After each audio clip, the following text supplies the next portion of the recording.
গেল ১১ থেকে ১২ দিন যাবৎ যারা ডক্টর ইউনূসের অ্যাকশন দেখার অপেক্ষায় ছিলেন, ইতিমধ্যেই আপনারা খবরগুলো পেতে শুরু করেছেন যে সংস্কার কারে বলে, কত প্রকার কি সেটাই তিনি দেখানোর চেষ্টা করছেন।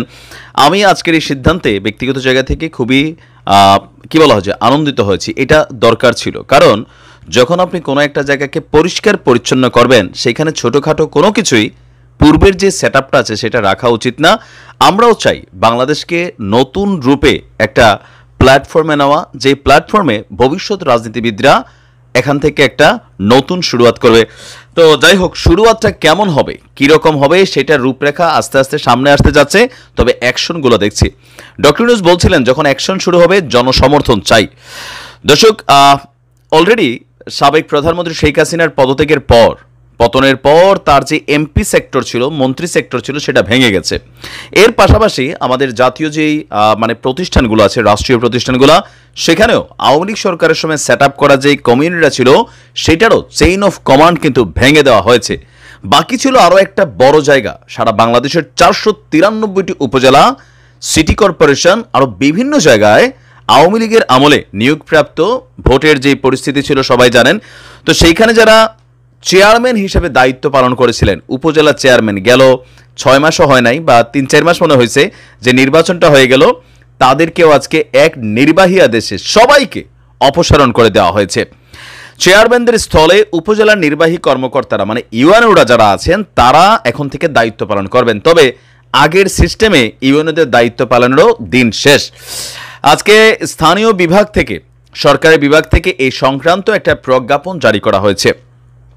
উপসচিব মোহাম্মদ মাহবুব আলম স্বাক্ষরিত প্রজ্ঞাপনে বলা হয়, অপসারণ করা হয়েছে 493টি উপজেলার যারা নির্বাচিত উপজেলা চেয়ারম্যান আছেন, আর এদের স্থলে উপজেলা নির্বাহী কর্মকর্তারা আপাতত দায়িত্ব পালন করবে আনটিল ইলেকশন হওয়া পর্যন্ত। আর বলা হচ্ছে যে বিশেষ পরিস্থিতিতে অত্যাবশ্যক বিবেচনা করলে সরকার জনস্বার্থে কোনো সিটি কর্পোরেশন এবং পৌরসভার মেয়র ও কাউন্সিলরদেরকেও অপসারণ করতে পারবে। তো এরপর পরে আমরা দেখলাম যে শুধুমাত্র উপজেলা চেয়ারম্যান না, আপনার পৌর মেয়র, জেলা পরিষদ এবং উপজেলা চেয়ারম্যান সকলকেই আপনার এই নির্বাহী আদেশে কিন্তু চেঞ্জ করা হয়েছে। আওয়ামী লীগ সরকারের আমলে নির্বাচিত দেশের 323 পৌরসভার মেয়র, 60 জেলা পরিষদের চেয়ারম্যান, 493টি উপজেলা চেয়ারম্যান যারা আছেন, সকলকে এখান থেকে বরখাস্ত করা হয়েছে। বাকি আছে ভাইস চেয়ারম্যান যারা আছেন, তাদের ব্যাপারেও যিনি দায়িত্বশীল আছেন, ইউএনও যদি মনে করেন যে কোনো ভাইস চেয়ারম্যান আছেন, তাকে সরাসরি সংশোধন করা দরকার, বরখাস্ত করা দরকার, সেই ক্যাপাবিলিটি তাকে দেওয়া হচ্ছে। আমরা যদি দেখি, অধ্যাদেশ 2024-এর ধারা 32-এর ক প্রয়োগ করে বাংলাদেশের পৌরসভার মেয়রগণকে স্ব পদ থেকে অপসারণের বিজ্ঞপ্তি এসেছে। আর আমরা যদি দেখি আপনার সিটি কর্পোরেশন অধ্যাদেশ, স্থানীয় সরকার অধ্যাদেশ, জেলা পরিষদ অধ্যাদেশ, উপজেলা পরিষদ অধ্যাদেশ, এগুলোরও খসড়া অনুমোদন করেছে অন্তর্বর্তী সরকারের উপদেষ্টা পরিষদ। বিশেষ করে গত 3 দিন আগে ডক্টর ইউনূস সাহেব উপদেষ্টাদের সাথে বৈঠকে বসেছিলেন। আর যেই জায়গাতে উপদেষ্টাগুলো বসেছে, প্রত্যেকেই সংস্কারের ক্ষেত্রে বড় ধরনের ভূমিকা রাখছে। শিক্ষা মন্ত্রণালয় বলেন, স্বাস্থ্য মন্ত্রণালয় বলেন, প্রশাসনিক যে সেক্টরগুলো আছে বলেন, প্রবাসীদের জন্য দেখছি ছোটোখাটো অনেক উদ্যোগের কথা আওয়াজ তোলা হচ্ছে। তবে আশা করি এগুলো খুব শীঘ্রই আমরা বাস্তবায়ন হতে পারবো, যেহেতু আমরা একজন প্রবাসী। তো সরকারের এমন পরিস্থিতিকে অনেকে সমালোচনা করছেন। তো সমালোচনাটা কারা করছেন? স্বাভাবিক, যারা এই পদগুলোতে বসেছিলেন, কোটি কোটি টাকা সেখানে কিন্তু খেলা খেলছে। আর এমপি নির্বাচনের চেয়ে উপজেলা নির্বাচনে পয়সার খেলাটা বেশি হইতো, কারণ কি এখানে স্বতন্ত্র প্রার্থী থাকার সুযোগ হইতো।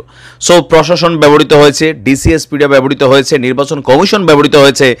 এই একটা সেট আপের মাধ্যমে প্রকৃত যিনি জনপ্রতিনিধি, তিনি কিন্তু পাশ করতে পারেন নাই। নৌকা পাইছে যারা, তারাই পাশ করছে। আর ক্ষেত্র বিশেষে হয়তো শতকরা 10% যারা স্বতন্ত্র প্রার্থী ছিলেন, তারা পাশ করার সুযোগ হয়েছে। কারণ একটা সেক্টরকে পরিষ্কার করতে হলে আপনি এটার A to Z, top to bottom clean করতে হবে।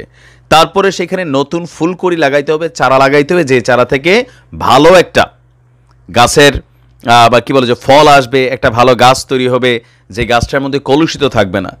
যেই দলেরই রাজনীতি করি, বাট ডক্টর ইউনূস সরকারের এই যে কর্মকাণ্ডগুলা, এই যে অ্যাকশনগুলা যথেষ্ট পারফেক্ট, শতভাগ বলে আমি মনে করি।